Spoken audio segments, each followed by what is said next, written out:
Hello everyone, thank you for joining us today and welcome to our panel session on changing workplace culture through bystander intervention. This session is brought to you by the Society for Scholarly Publishing in collaboration with the SSP's Diversity, Equity and Inclusion Committee. Before we dive into our conversations today, we would like to be mindful and acknowledge that some of the topics that we will be discussing are of a heavy and sensitive nature. So if you feel triggered by anything that is being discussed, please do take a moment and pause this session, as it will be a recording, and then come back to us when you're ready. So I am very honoured to be your moderator today. My name is Sabi Kaur and I currently work in the academic and scholarly publishing industry, where I am a content licensing manager at Emerald Publishing, and I also serve on the SSP's Diversity, Equity and Inclusion Committee. And today I am so pleased to be joined by our incredible panel of speakers. So I'm now going to hand over to each of them to introduce themselves to you, our audience, before we get into the questions. So Randy, please may I come to you first? Sure. Hi, everybody. I'm Randy Townsend. I'm Director of Publishing Operations at AGU, and I'm a co-chair of SSP's DE&I committee.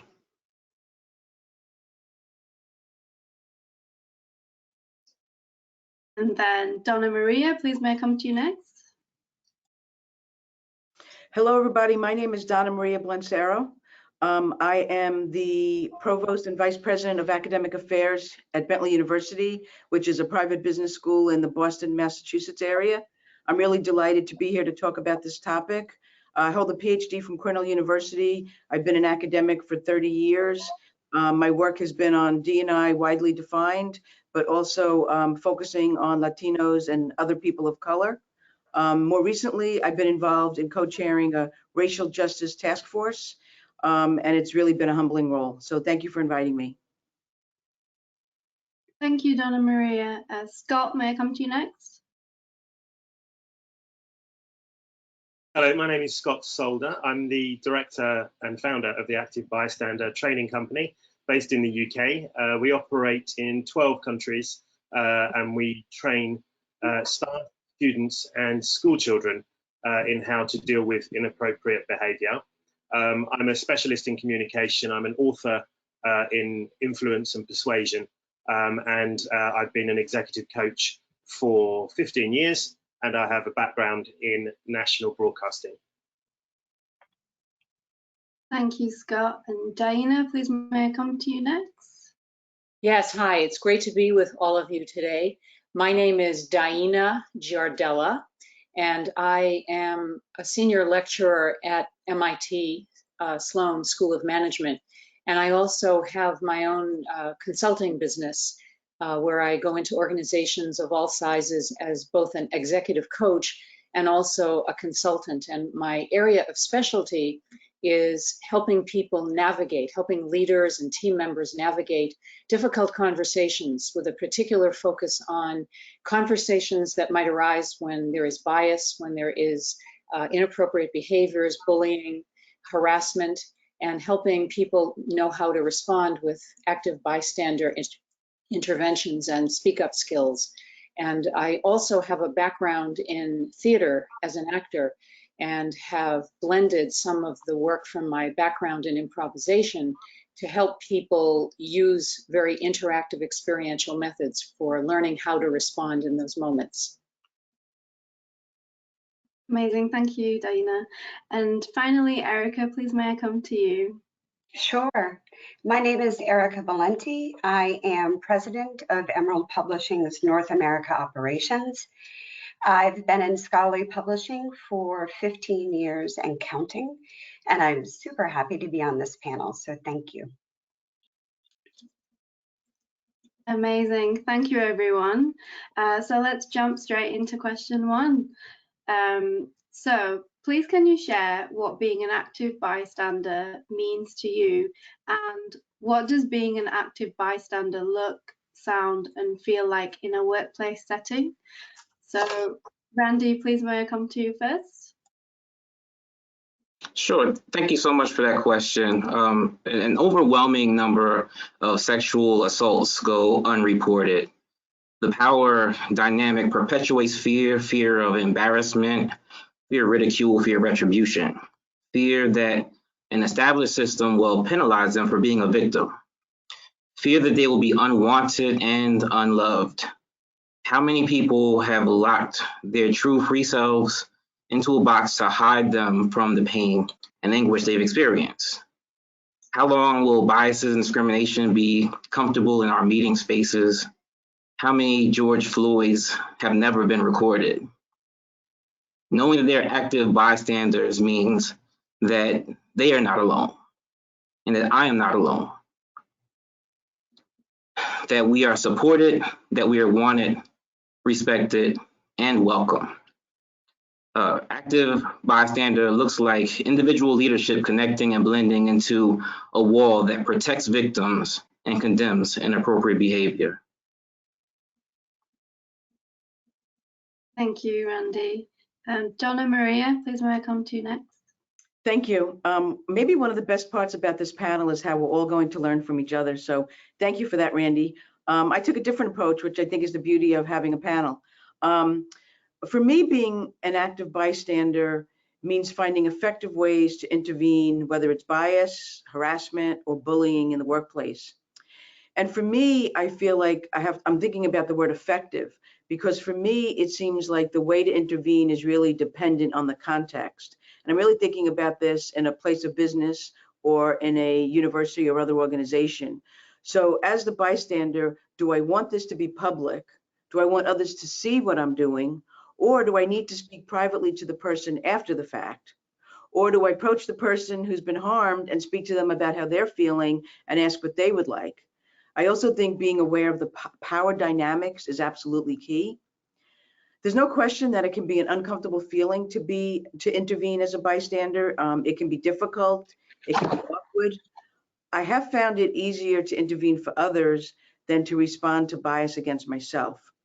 In any case, I think of it as a muscle that needs to be developed.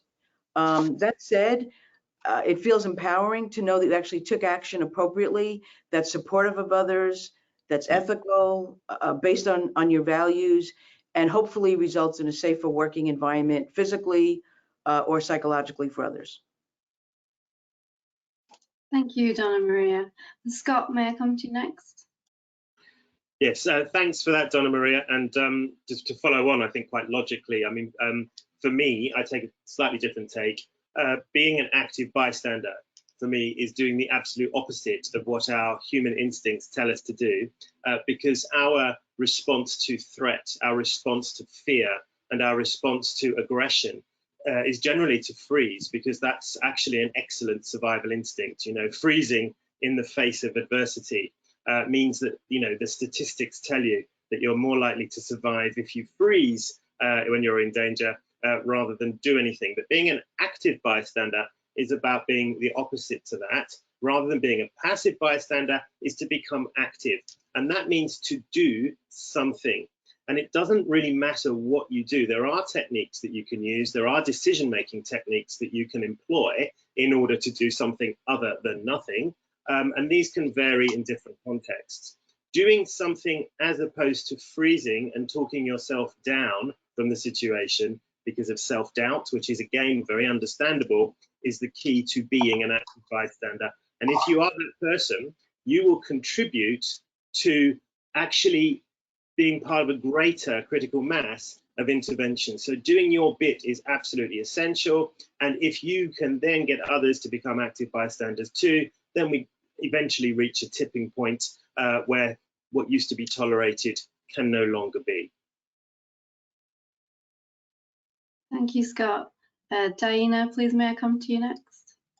Yes, thank you everybody for your wonderful insights and experiences with this very important topic. When I think about what it looks like, what it feels like for me and for others, and what it means in an organization, I go to the sensation that I think we have all felt, I know I have felt, when either something is said to me, has been said to me, or has been said to others who are in my presence, who I recognize are part of underrepresented groups or marginalized groups, and that pit of the stomach feeling that arises. And it's an emotional response that I often talk about as a kind of an internal negotiation that happens. Internally, we may have cognitive awareness that we have lots of learning that we have done. We may know some steps to take. As Scott has just said, we've all been exposed perhaps to some of those steps. But in that moment, emotion takes over.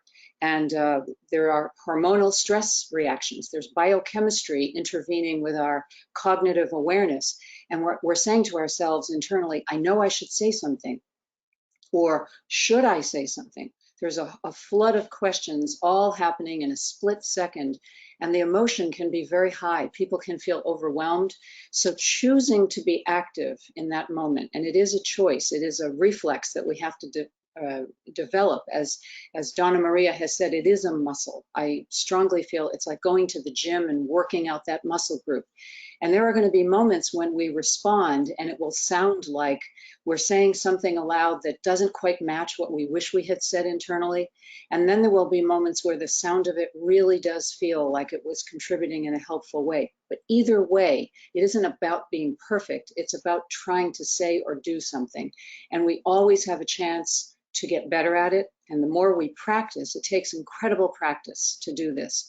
And what it, I think, looks like in an organization when this is happening is that there is an increasing sense of psychological safety, where people do feel free to speak up and people feel more and more empowered to speak up, and where active bystanders, rather than being themselves marginalized or attacked, which can sometimes be a fear or having retaliation toward them, where instead they become models for the larger group to together learn how to be more and more active to speak up on behalf of the people who have just been targeted, or sometimes ourselves. Thank you, Diana. Erica, please may I come to you next? Sure. Thank you, everybody, for your astute observations, which I've already am learning new things. For me, implementing active bystander awareness and training in the workplace really means committing to creating greater safety, respect, and obviously inclusion in our community. And I think that true allyship really does require training and practice, as the space can be new or challenging or uncomfortable for some staff members.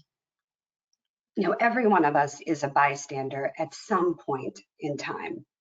And like you were saying, Diana, that very physical, physiological sense of during a microaggression or a flashpoint of, oh, something about this isn't right. How do I intervene? And practicing and applying and training up on, you know, this area of what should be a really embedded inclusion and equity framework. And it takes a lot of diligence, like people have touched on. And it needs to be an intentional commitment, which supports all efforts and aspects of a diversification strategy. Thank you, Erica. Thank you, everyone, for your answers to that first question. Very important. So on to our second question. Why do we need to have active bystanders and bystander intervention strategies in the workplace? So Randy, please may I come to you first? Sure, and thank you all. You know, I'm learning a lot too, and it's really great perspectives here. Bystander intervention strategies, they ensure a professional environment that respects the value of each participant and defends their right to contribute without fear of aggression or slights. Something Erica just touched on. That's really important is that it's uncomfortable to put these strategies, to think about these strategies and what's necessary. And it's important to be uncomfortable in these conversations, because what you're doing is, and this touches on what Donna Maria said also, you're looking out for the people in the room that may not feel comfortable protecting themselves when the off-color remark is made against them. And think about how uncomfortable that person is when that slight is thrown, or when they're degraded or devalued. So I think it's an investment for everybody in the organization to become a little bit uncomfortable and become engaged and think about these strategies and what it means to be a bystander and look out for one another so that you have greater participation. It's a culture of inclusion to bring out the best in the professionals that you work with and the colleagues that you are responsible for, and the vision and mission of the organization that you belong to. So these strategies they should be important, and they should be uncomfortable, and they should be prioritized. Thank you, Randy. Donna Maria, please may I come to you next? Thank you. When I heard this question, the first thing that came to mind for me is we need this because we continue, even in 2020, to have people who are biased and or insensitive to identity issues or have power issues, and at the very least marginalize other people, and at the worst are emotionally and physically scarring to individuals. I'll use the word bully for right now. I feel like these bullies need to be stopped, and someone who's not the target of their action is really the best person to do this. We've all mentioned the notion about emotion, and as much emotion as we have for somebody we care deeply about, it's still, in my opinion, it's still easier to defend someone else and come to someone else's help than to forget the emotion and about yourself. So I think first and foremost, it's the right thing to do. And then, you know, coming from a business school, I always have to sort of think about, it's also a business reason, right? We know that workplace abuse occurs often over a long period of time. It impacts targeted employees in a variety of ways. They can feel depressed, they can have difficulty sleeping, they can feel burnout. This in turn means that they're less effective at work. They may be absent more frequently, have low morale. It can also low morale for other employees. You know, quite honestly, I was in a situation many years ago as a young academic where I was treated in a poor way, a lot of microaggressions. I suffered severely emotionally from that and physically. At that time, I really needed a bystander to step up and help me, and no one did. And so for me, it's sort of driven that passion that I make sure that I'm there for others and to make sure that others don't feel that way. I think we need these strategies to train individuals to identify what's abusive, what's harassment, what's bullying, and learn how to take action. I'm not one who likes to follow scripts, but I've found in training like this, it's really helpful to have people study scripts and be able to speak, to actually say these words out loud, to say to somebody else that they're saying something offensive or something inappropriate. Just saying those words out loud makes it a little bit easier than at the moment. I think by engaging in trainings and discussions related to this, you really set a tone for your organization about what is acceptable behavior and what is not.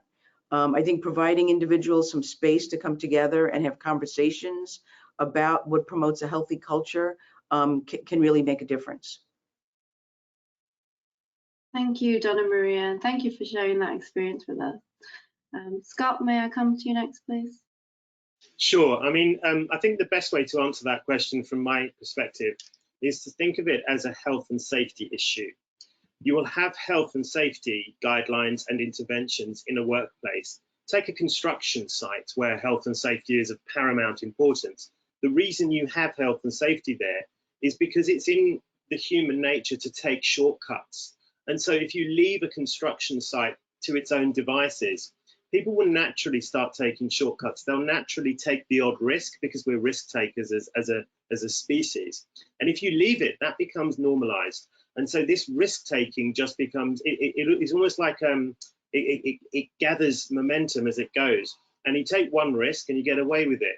You then take another risk, you get away with that too. And before you know, the normalization process has got you over a period of time in baby steps to a point where you're taking large and unacceptable risks. For that reason, you have a health and safety framework for something as risky as working in a construction site. Now, if we take the parallel and move to any workplace whatsoever, it doesn't have to be physically demanding, but people will start to take shortcuts. Normalization will occur. People speaking a bit short to each other, people being slightly suggestive in a humorous way to each other. It all begins there. And then they push a little harder. And then they push a little harder. It's in human nature to do so. It's to do with the false consensus that you create when people sort of go along with it, even though they begin to feel uncomfortable. And what happens is over time, the behaviors not only get out of hand, but they also send a message to those that deliberately want to behave unacceptably that it's okay to do so here, because the consensus, this false consensus, says that nobody's going to say anything about it. And so the reason you must have active bystander interventions and strategies in place are exactly the same reason you have health and safety issues, strategies in place, because it's one and the same thing. They're both about health and safety. One of them is physical health and safety. The other one is psychological health and safety. But you must have a framework, otherwise people will just forget to do it. Thank you, Scott, for highlighting that. It's very important. Diana, please may I come to you next? Yes, thank you. When I think about why do we have to have active bystanders and why do we need bystander intervention strategies, what comes to my mind arises probably because I spend a lot of time in the leadership development space. And at MIT, we look at leadership as distributed leadership, where teaming is really part of the leadership. You don't have to have a hierarchical role to be the leader, and that we're all responsible to step up at certain times and pass the baton to others at other times. And so when I think of active bystanders, I think of the development of that innate leadership muscle that everybody needs to have, especially in 2020, when so many of our organizations have a more flat kind of approach to the delivery of the work that's happening. We need people to be active because basically what we're saying is we need to develop everybody's voice. And by voice, I mean not only what we say, but how we respond, sometimes through our actions. And the strategies that we can employ can either be words that we say, comments that we make, responses we articulate. It can also be actions we make to do things we'll be talking about, I'm sure, very shortly, strategies that we use. And we need a strategy because these things are very unexpected sometimes. And even though we can be prepared, we always feel a little bit caught off guard. So having a sense of some strategies is very important. What I like to remember and what I like to share with people when I'm working with people in workshops and helping them to practice these skills is that whatever we've learned in our lives, whatever our beliefs are, we come by some of that through conditioning. It turns into what our values are, and our values turn into behaviors. We have behaviors that we've learned. If there are unchecked, inappropriate behaviors in our environment, without them being checked through active bystanders, those behaviors turn into norms. And ultimately, those norms turn into the organizational culture. So on a strictly organizational sense, on level, we need to be able to be active to challenge these behaviors, because otherwise they become the norm and everybody thinks it's okay to behave that way. And it's extremely important also because if we look at the research on what makes thriving teams arise when there is a feeling in the team that everyone has an equal voice, that everybody can speak up, that you won't be shamed or humiliated by speaking up, and that there is psychological safety. This is coming from the work of Amy Edmondson, who is here at Harvard. And very much so, if there is psychological safety, people can do their best work. There can be the greatest amount of innovation. Research shows that innovation, creativity, influence all rises. So from a very humanistic standpoint, it's the ethical thing to do. We're at an inflection point where we can no longer tolerate behaviors that are demeaning and denigrating to groups of people, and that can be permanently scarring, as Donna Maria has said. So from that standpoint, it's the right thing to do to speak up. From an organizational standpoint, it's also the right thing to do, because otherwise we're fostering an environment where people are dreading coming to work, or people are withholding so much of their potential because they're trying to avoid being further hurt or abused by these behaviors. So organizations need to step up with these strategies, and people need to be able to be trained in learning how to implement those strategies in the most effective way. Thank you so much for that very detailed insight, Diana. Erica, please may I come to you? Sure. So in terms of what really prompted our team in North America to undertake this training, really coalesced around a few things that sort of happened at the same time. Our staff in North America is really, really diverse. It is diverse with respect to gender, age, race, sexual and gender identification. So we already had what looked to be a team that reflects the world that we're in. I was at a very packed meeting, and somebody responded to my comment with a rebuttal, but ended it with honey. And I didn't know what to say, but I remember thinking, that doesn't feel right. So I had a personal sort of sense of we need to work in this space. And our team has been committed in this area. We'd already undergone unconscious bias training, neurodiversity training. We'd held some public events near Boston on Black Lives Matter. So this really was a natural progression for us. And we drew on the support of a local training group. We investigated options, and we went with a group called True Story Theater, which sounds like a plug, but I think they're out of Boston. And we really embraced them because they relied on a lived or embodied approach to ground their training. The workshop included 2 forms of interactive theater, playback theater, where we sort of processed emotions that might otherwise get in the way of us stepping in effectively. And then we had to do real action-oriented role plays. Training was a half day. We worked as a whole group and then broke into dyads or smaller groups. And we explored everything from, everyday bigotry and looked for examples. And we really also reflected on our individual obliviousness. And we felt so committed to this that we also incorporated training to take outside of the workplace. We really have a strong group conscience in this area. So we all agreed that wouldn't it be great to get some tools if I see something on the bus on my way home from work? So it felt really just very important for us. So I recommend training groups and getting those tools so you actually kind of have a scripted approach, because it's a very brave thing to do. Thank you so much, Erica. So let's get into some of the specific strategies that people could adopt. So for our next question, what are some bystander intervention strategies that would support and enable cultural change in the workplace or on campus, for example? And Randy, please may I come to you first? Sure. So touching a little bit on what Scott mentioned and Diana as well, when there's bad behavior, people push and it becomes worse and it becomes accepted. The important thing to do is to normalize pushback against that inappropriate behavior. It's okay to stop it in its tracks when you see it. And the more people that stop it, that helps establish your cultural identity on an organizational level. So AGU's annual meeting, I'll just give you an example of a strategy that we actually put in place several years ago. Our annual meeting has about 26,000 people, and it's grown year after year after year.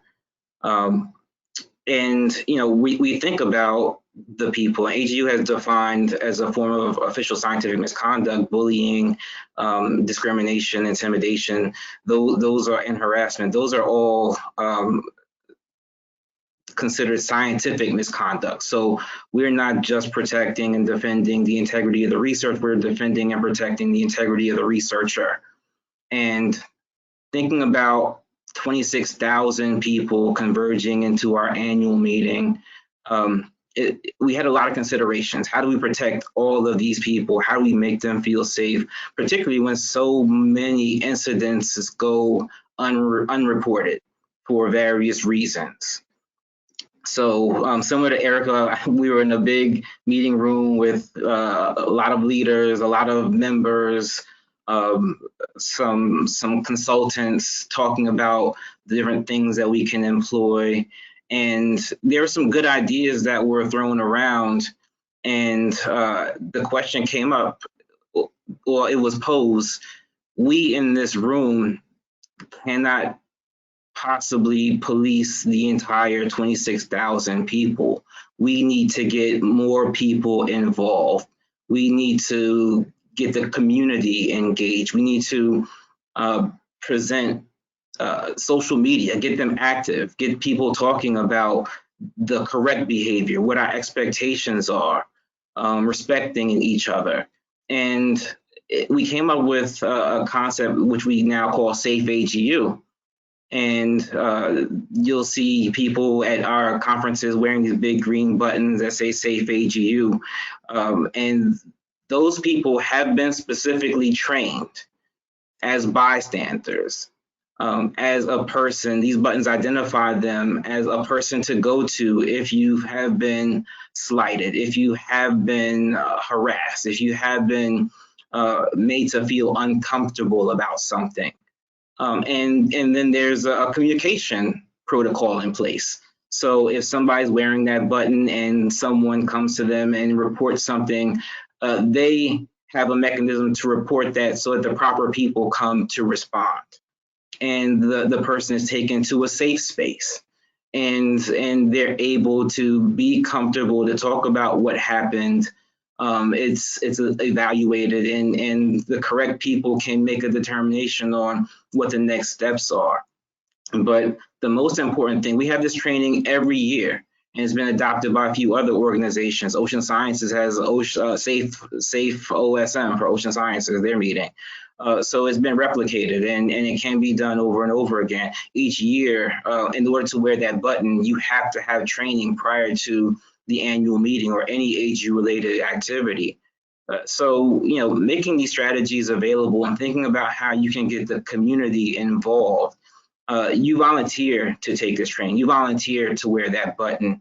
It's an honor to wear that button because you are representing an organization and you're protecting the community that you serve and that you're a part of. The AG leadership takes this training. The board and council, they take this training. It's all volunteer. It's not mandatory that they take this training. They want to take this training because they want to ensure our cultural values do reach everybody and that there is a safe protocol should something happen. I mean, things are bound to happen when you have that many people. So just having a strategy in place is so important. Thank you so much, Randy, for sharing some of the work that you're doing at AGU and also to hear about community. I think that's I really love that aspect of it. So Donna Maria, please can I come to you? Certainly. Randy, that was really interesting. First of all, just knowing that I've been to so many conferences that had maybe 15 or 18,000 participants, but to think of 26,000 is quite a feat. But I love the idea that you have talked about with regard to it's not just the leaders, however we define leaders, that are responsible for this. I feel really strongly about that with all issues related to D&I, right? It's not just leaders that are responsible for this. Every single person needs to take responsibility in different ways, but we need to do that. It's always important to support cultural change. It's difficult to have cultural change, and this is certainly no different. For me, the first thing to do is establish that there's no tolerance for this behavior. Then, of course, you need to educate people around this, right? I think that Scott started talking about sort of that slippery slope. there can be for individual people a very thin line between a joke, something that's not meant, no intention, but that can be really hurtful. So letting people understand, what is bullying, what is harassment, what is bias. So let me break this down a little more. So for me, a strong message and a setting of tone from the leadership is absolutely imperative. I recognize that this sounds cliche, but I have personal experience that suggests that this really works. I think when employees see that the leadership cares about this and is serious about ensuring psychological safety and physical safety for all, they tend to pay attention. Here at Bentley, the cabinet underwent implicit bias training. I actually gave that training. It was before I was on cabinet. And since then, the cabinet has undertaken all types of training and working closely with our chief diversity officer to ensure issues of bias are noted and understood. And I have heard from faculty and staff how that has made a difference for them when they really recognize, okay, I guess you really mean it. I guess you really mean it. Secondly, there needs to be a confidential reporting system and just confidentially at all levels. I think so often people are afraid to speak out.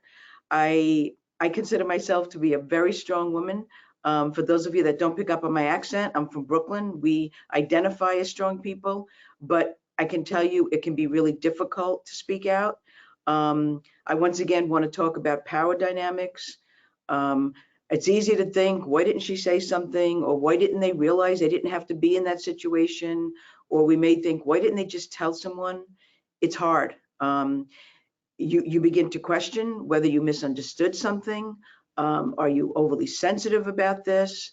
Or can this hurt your career? And I'm not saying that any of those are right, but I'm saying that that's what happens. So we need to make sure that people understand that you should speak out, and we'll keep it confidential, and we will keep you safe. So training for everyone. Again, as I said, starting with leadership, making sure that everybody has that opportunity. I think the way I feel about this is that it feels rather simple in concept, but very difficult and complex in action. I think people can take, individuals can take several paths. As a bystander, I think you can be very direct, literally calling them out. I'll go once again back to power. I feel like at my age and stage of career that I have a bit more of that, so I can do that more easily. So if somebody comments about somebody and says, wow, it's really unusual for a Latina to be in a position of power, I'd be fine saying, I feel really compelled to comment on that. Many Latinas are in positions of power. Why do you think it's unusual? Or I could offer information that negates that comment, right? I could say, well, Blanca was an SVP at a Fortune 100 company before coming to us. She really has quite a record of achievements in her career. Examples that I hope would make a difference, because I do think that everybody mistakenly says things at times. Now, we know that there's intentional, we know there's unintentional. Again, often the impact is the same, but sometimes by stopping somebody in action, if they truly didn't mean it, gives them the opportunity to say, oh, that's not at all what I meant, and to be able to sort of make it better, which usually makes them feel better and helps the situation. Thank you, Donna Maria, and I love how strong you are, and I love that you use your strength for the power of good. So thank you for sharing that. Scott, please may I come to you? Yeah, I mean, just to pull together what Donna Maria and Randy have said there, because I think really a really important point to make there is the question is about strategy. And it's important that you have a strategy, which I think both Randy and Donna Maria touched on, and you have some tactics which feed into that strategy, which they've both also touched on. But just to clarify that, the organization must have a top-down strategy, and active bystander intervention is one spoke of that wheel. And there must be other spokes on that wheel. You have to have, first of all, a sense of permission.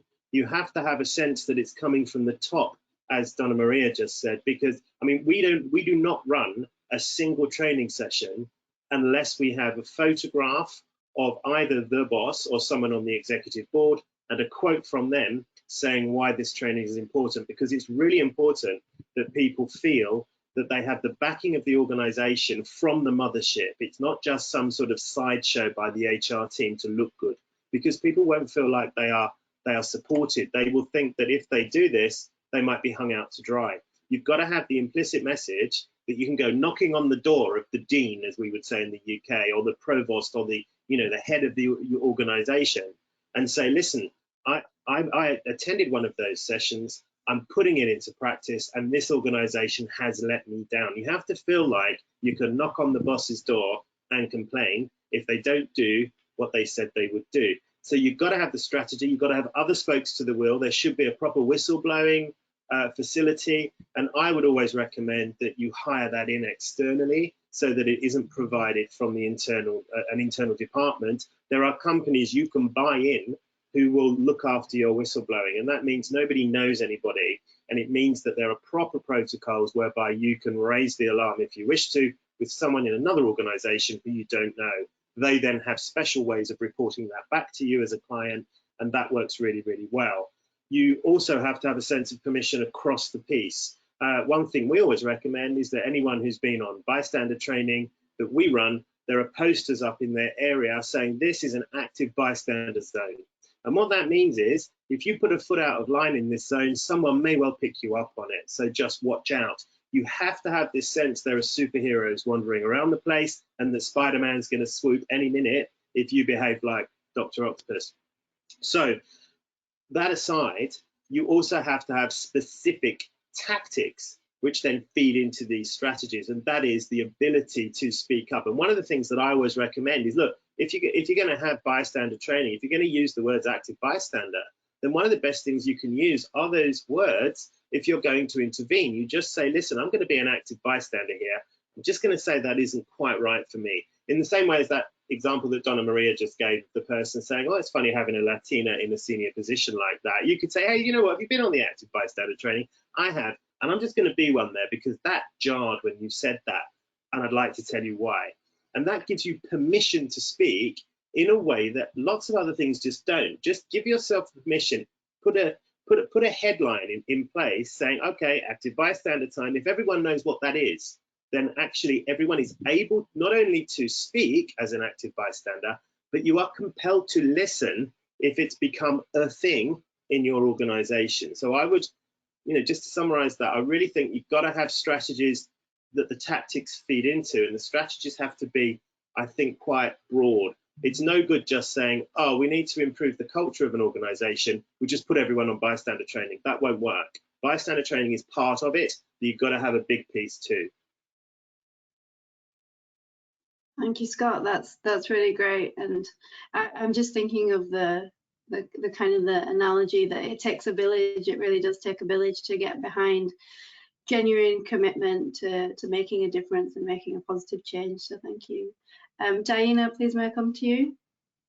Thank you so much, Scott, for those excellent points, and Randy for the perspective on community, and Donna Maria for your perspective on, personal experience. This is it. What we're talking about now is the how-to, right? How do we do this? How do we build this? How do we make this happen? And I quite agree that it starts at the top. It has to be something that filters through to the whole organization, and people in various levels of the organization need to model to the people who are around them and for whom they have direct reports. Everybody needs to see that this behavior is inappropriate, these kinds of behaviors. And I want to speak a minute about the individual level. I want to talk to anybody who might be watching or listening who is wondering, well, yeah, this sounds great, and I understand the organizational system needs to get involved, and we could be in an active bystander zone, but what do I do? How do I respond? What should I say? And I think the first thing we have to assess is our sense of safety and risk. There has to be a risk-safety kind of internal response. We always have to think about safety, and we feel comfortable speaking up. And if we do feel comfortable saying or doing something, we have to remember that the tactics that we use really need to depend on our own personality and who we are, and also the situation. It's different in situations. If I'm standing, with my friends, I may feel one way of speaking up, whereas if I'm at a board meeting and I'm not one of the people on the executive team, I'm going to feel a whole lot different. And there are a myriad of other kinds of contexts. So we have to fit what we say or do to our own also nature. Some of us are more introverted by nature. Some of us are more extroverted, and that is on a continuum of change depending on the situation we're in. We're more extroverted in one case, less extroverted in another. So what are some things we can do as individuals? Well, we can actually interrupt the behavior. We can interrupt it by changing the subject. We can pivot to another subject that might be at hand. We can say to ourselves, I'm going to have a conversation with person X later on, and right now I'm going to just get that topic off that so that the person being targeted does not have to feel like they're in the heat of that spotlight of inappropriate remarks. Sometimes affirming publicly the person who has been targeted can be very, very helpful. Donna Maria gave us an example of that, where we find a way in that meeting, if it's happening in a meeting or in that situation, to say something either in that moment or even a little while later in the course of the meeting, if you didn't have a chance to jump in, to just say something and circle back and say, I know Jerry's work and Jerry has been instrumental in this project. Did you all know that? Jerry's data was the underpinning of the breakthrough that we had. And sometimes it can come down to pure body language. We may not feel we can say something in the moment. We may not be sure we know what to say. But that doesn't mean we can't do something as simple as body language. If somebody makes an inappropriate remark, the choice not to laugh and to look at the person with a serious look on your face that kind of signals, that didn't land well for me. That didn't feel cool. What was that? But without saying a word, if everybody does that, right away that person gets the sense that something inappropriate happened.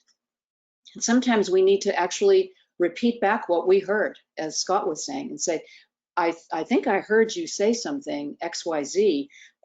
What were you meaning when you were saying that? Because it sounded to me like you were generalizing about a whole group of people from a particular cultural background or racial background. Is that what you meant? I like the approach of asking it as a question sometimes, rather than pointing the finger with blame. Did I hear you correctly? Did you just say blah, blah, blah? And sometimes we can also say, that surprises me because I know you really care a lot about people on your team and that you have hosted, gatherings at your home where you want to make everybody feel included. So when you said that, it kind of surprised me. So you're really appealing to that person's, in a sense, higher principles, so they don't feel put out on a limb. And sometimes bystander interventions can happen after the fact, to go to the person who is targeted or come to the person who made the comments and talk to them about it more privately. All of this needs follow-up. All of this needs multiple pathways of report in the organization. We need to have independent pathways. Ombuds people are great, so that there are several different ways that it can be reported. Investigations need to be fair and swift, and they need to be followed up upon. They need to be confidential, as has already been said.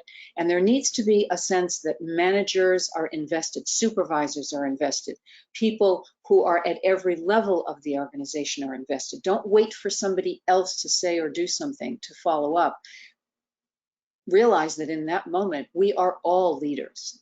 We are all responsible to be active. And then finally, we have to have, as Randy said so passionately, and I was so struck when you said this at the very beginning, Randy, we have to be paying attention to retaliation tendencies that happen in human nature. There's defensiveness that can arise in people that can then turn into retaliation. So we have to be awake, really awake to all of these dimensions. Thank you so much, Diana. I love that we're all leaders and we're all role models, and that's the position that we should be taking and encouraging each other to take. Erica, please may I come to you? Absolutely. I think everybody before me has offered really salient, tangible aspects of putting this work into action. And we started off talking about the muscle building and that you have to keep flexing it to keep it strong.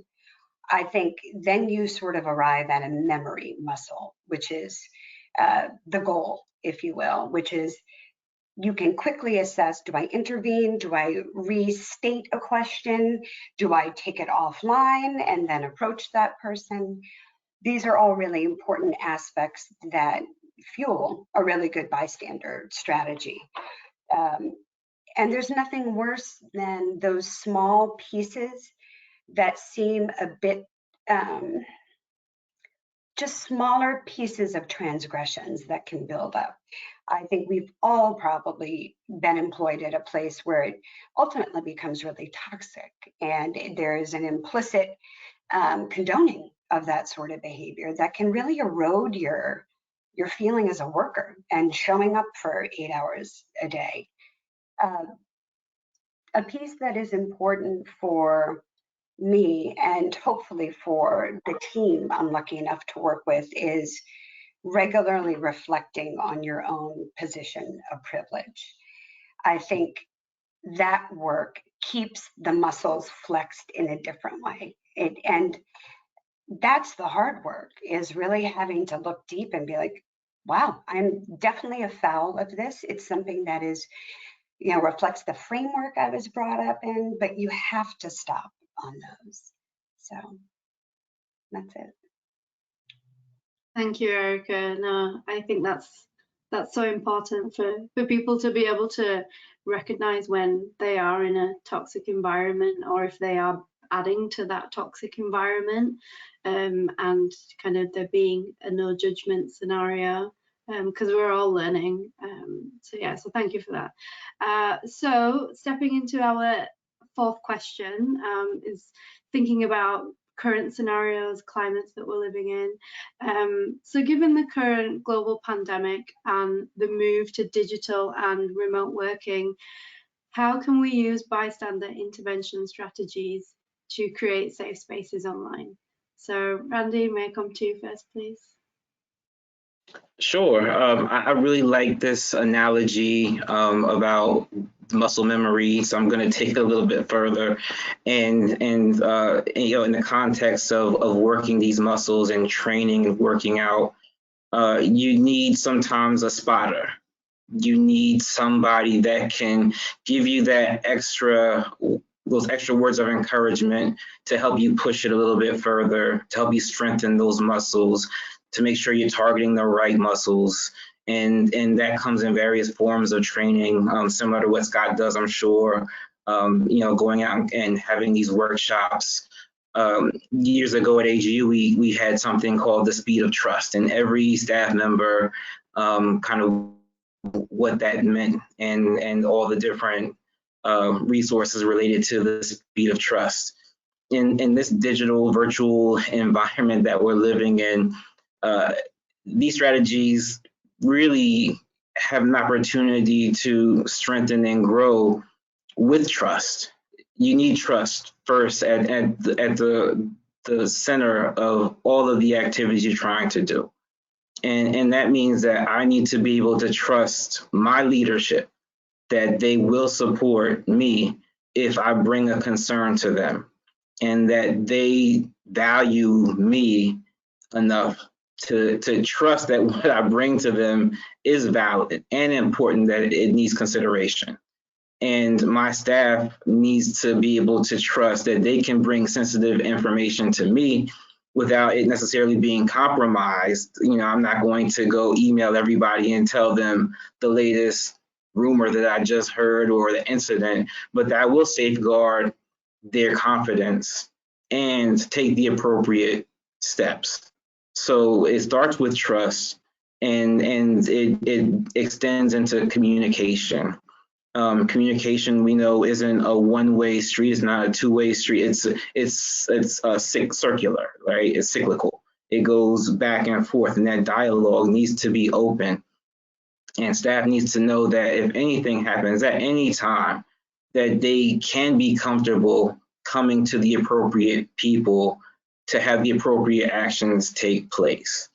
The connection needs to be established, and hopefully, if you were thinking about these things before the pandemic hit, then a lot of these mechanisms are already in place. A lot of these platforms are already in place. A lot of these pathways are already established, and the important thing is to keep those going, because it's easy for us in our stay-at-home orders to become isolated and feel like we're alone again and that we cannot connect.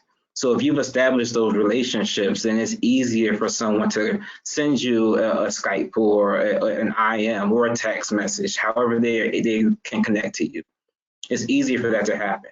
If that's not the case, if you were a little bit behind and are thinking about it now, then I encourage you to establish those. Reach out and just say, hey, how are you doing? I haven't talked to you in a while. Just want to check in. How is everything? And that can be from the executive director reaching out to the newest hire, or the least senior person at the organization, because they should see the value in each and every contributor.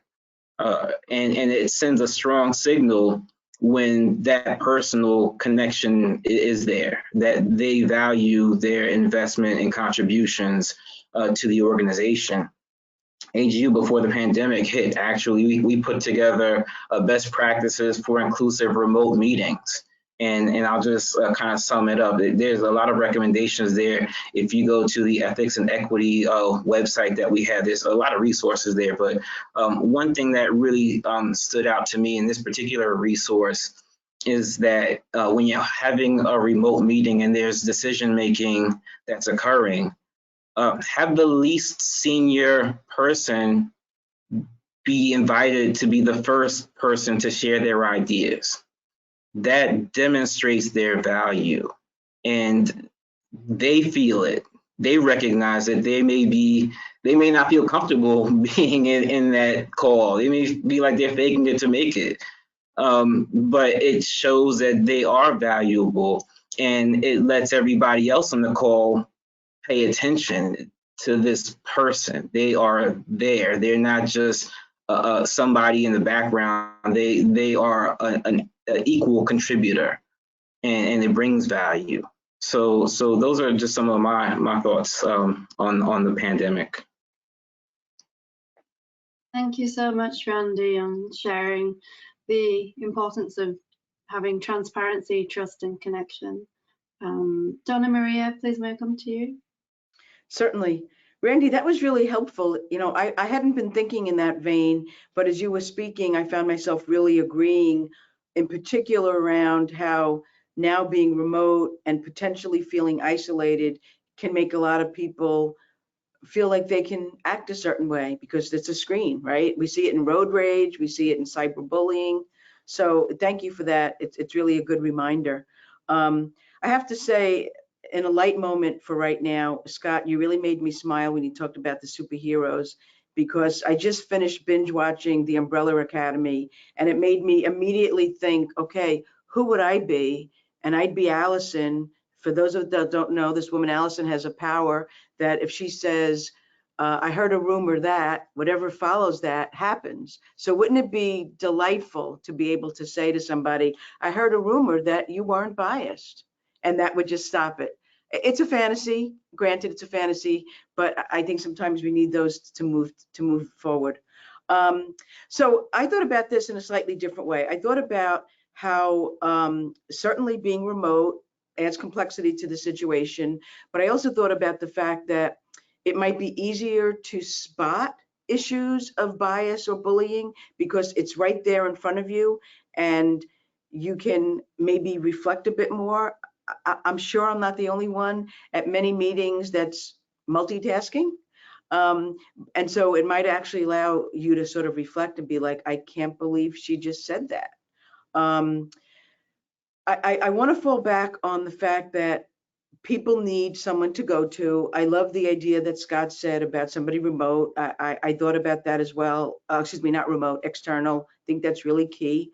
But I also thought to myself that there's an opportunity, and I have a situation that just happened that I'd love to tell you about, where you can invite your ally to a meeting, perhaps for another reason, publicly another reason, where the person can really react.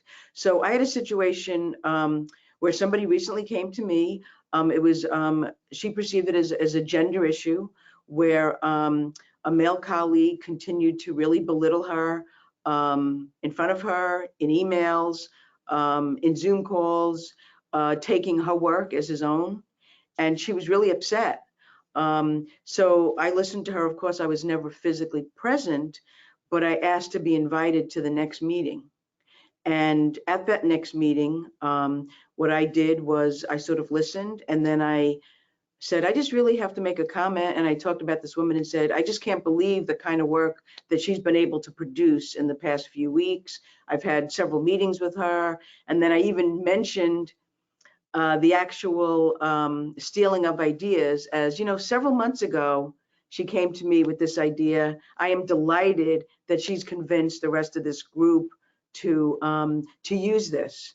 And, you know, of course, I was, you know, watching him, and you could tell that he got the message. I want to once again, because I think it's key to say this, that there's power dynamics, right? I'm on the cabinet, I'm a leader. I'm not saying that in a bragging way. I'm saying it in the sense that these are people a few levels below me. So for me to call her out that way and make that very clear, I believe is going to have a lasting message. And I hope that's the case. But I think those are the kinds of things that actually may be slightly easier to do, given that somebody might not feel the physical confrontation of being corrected, but hopefully they'll hear it. And then the other side of it, having the person feeling pumped up after being so put down by others, to have a leader speak about how great she was. Thank you so much, Donna Maria. That's very inspiring. Scott, please may I come to you? Yeah, sure. I mean, to focus on creating a safe space online, I mean, this obviously applies much more during pandemic and everyone working from home, but it applies anyway. And the reason for that is because of the dehumanizing impact that online communication has. So if I can draw a rather violent analogy, so do forgive me, it is much easier for me to push a nuclear button and destroy millions of people in a city halfway around the world than it is for me to strangle one person to death with my own bare hands. Now, why am I drawing that analogy?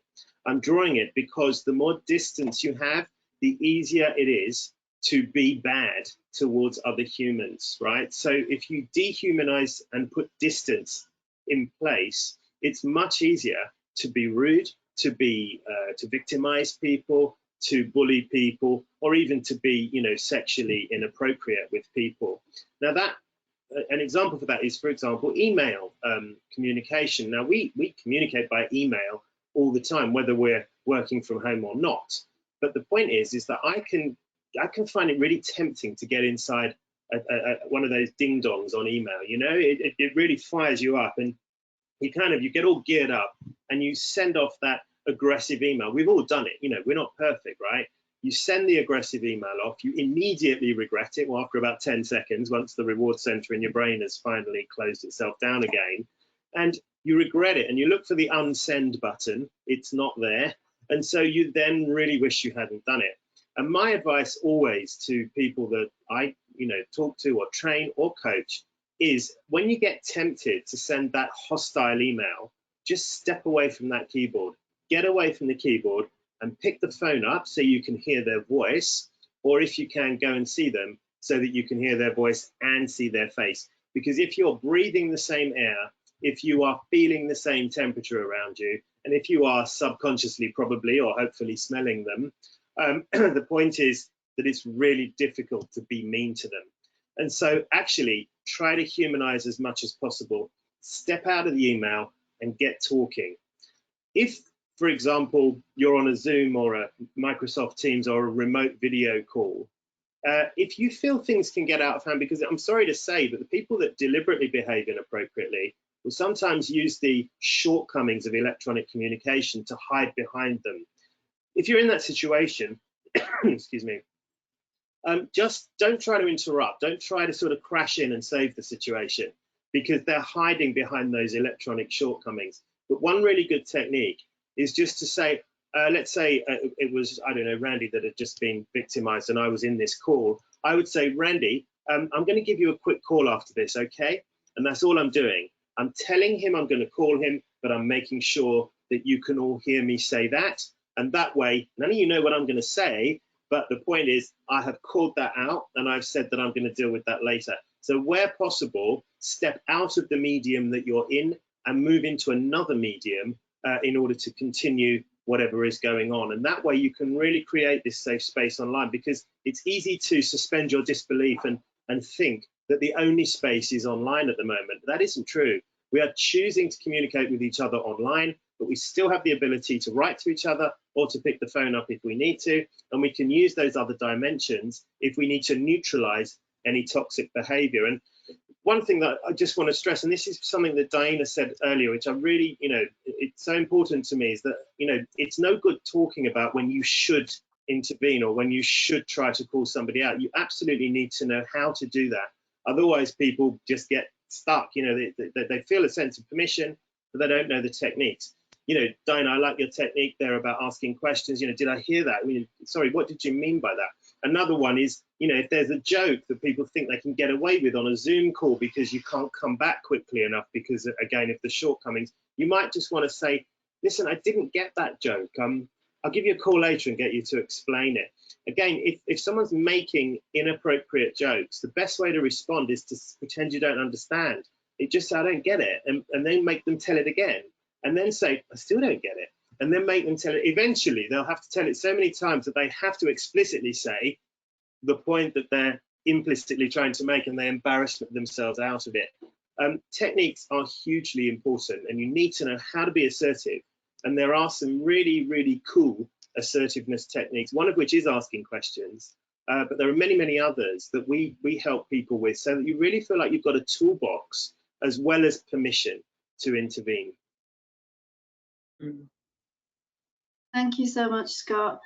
Diana, please may I come to you? Yes, this is great. What a great conversation, everybody. Thank you so much, Erica, Donna Maria, Randy, and Scott. When the pandemic hit, all of my workshop trainings and all the bystander intervention work I was doing went online, right? As many of us, I'm sure, have found that I went totally virtual and kept doing the workshops, but online. So I've had a lot of situations arise. I've observed things and I've heard a lot of stories, because a lot of my teaching has been online ever since we started with this. And some of the situations that I've heard anecdotally have been very hurtful for people. And if we think about it, when we're online and remote, and we're also in maybe a lockdown of some kind, we are in a somewhat more isolated state, has already been said. Everybody has brought that up. And if we think about how does a person who's targeted feel, they often feel targeted and isolated. One of the first thought processes that comes up for somebody who has been targeted with some of these remarks is to feel, is it something wrong with me? Or did I really hear that? What are they all thinking? And we start to narrow down into just our own little sphere, and it becomes hard to speak. So the online setting is a place that is, unfortunately, I have found, ripe for these kinds of occurrences. And they're usually, as Erica has been talking about, micro aggressions, micro behaviors that you it goes by with the difficult audio. It's kind of like, did we hear that? Did that happen? It can be the roll of eyes that somebody does. It can be overtly, when a certain person speaks, many people, or one person always looks away and starts checking their email because they're kind of signaling, well, that person's not important. So what do we do? I've been kind of collecting some of the circumstances I've seen. Sometimes it's looking away when certain people speak. Sometimes it's assumptions that people are making about somebody's importance based on their connectivity, their actual Wi-Fi connectivity. I mean, there are, as we know, there's a whole hierarchy of people who have devices, number one, when we've switched to online, and then what kind of connectivity is in the area they live in, and is that area they lived in one of the areas that is not being given public funding and sources of Wi-Fi, that actually now it shows up that here I am, I'm trying to work online, but I'm in an area that has ignored the kind of connectivity that is needed. So these subtle kinds of cues where somebody's audio or video doesn't come across clearly, it's important to say things like, wow, you know, Paula, I can see that you're really having a hard time with that Wi-Fi situation, or what's happening. It looks like the bandwidth is troubling. It must be really hard to be fully participational. I really appreciate that you've been hanging in there with that. Or to just mention if somebody is having a hard time being heard, and people are often saying, would you repeat yourself? And you realize that, well, you know what, we're all speaking in English, and that person is not a native English speaker. They are now handling the implicit bias that comes from just not being a native English speaker, to use the example of English. Plus, on top of that, the listeners are not able to hear because maybe the audio is creating interference, but that amplifies a sense of being isolated and somehow being different and other.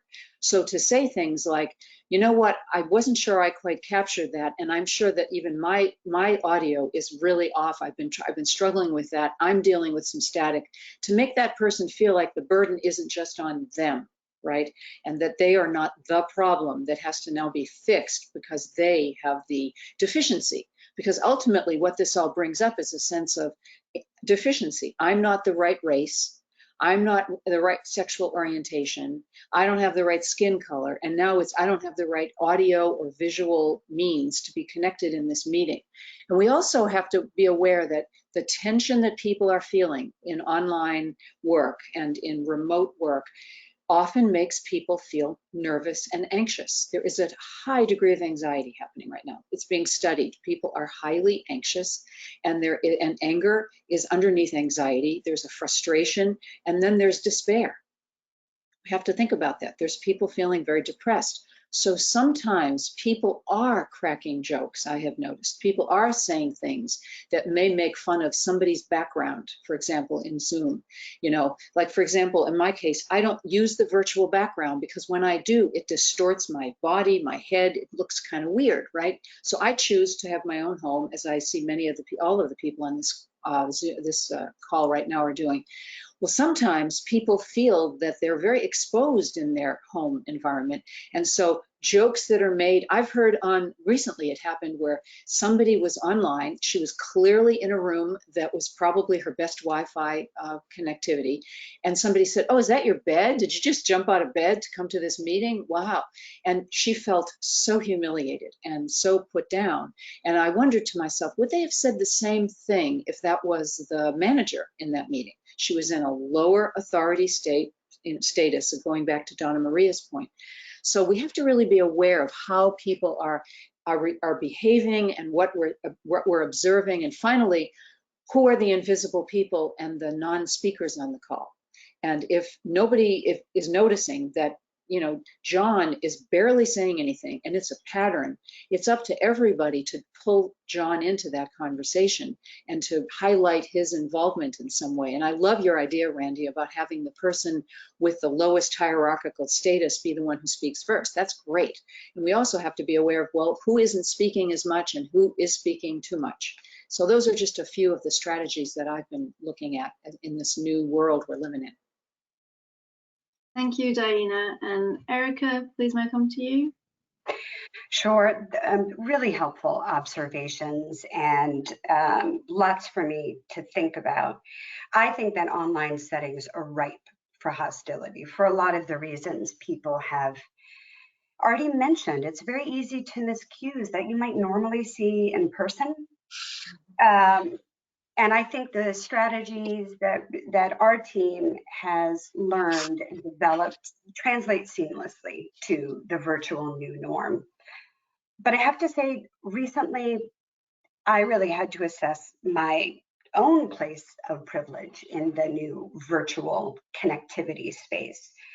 You know, when we started being remote and separate, my first instinct was, you know, I want to see everybody. Let's see each other as a way of keeping that intimacy going in a time that's really challenging in different ways for different people. But, you know, I realized really recently, I'm sad to say, after months of being in this situation, that, you know, some of the staff might have designated office space. This is not my office. This is my neighbor's office because we're having construction.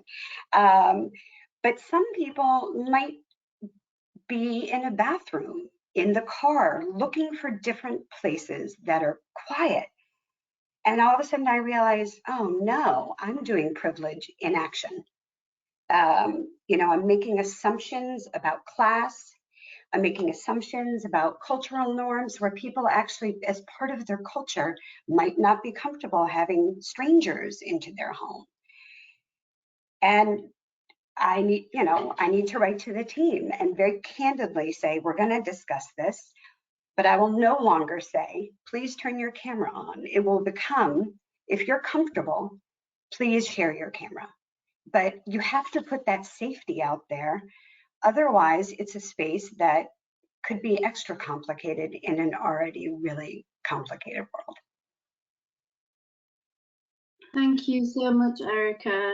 And it appears that we have come to the end of that allotted hour that we had. So I think we're going to have to leave it there. Thank you so much to our amazing panel of speakers, Randy, Donna Maria, Scott, Diana, Erica, for your generosity with your time, the insight you've shared and the guidance you've given to us on what is such a meaningful topic to so many people, myself included. I would also like to say thank you to Mary Beth, who's recording this session for us.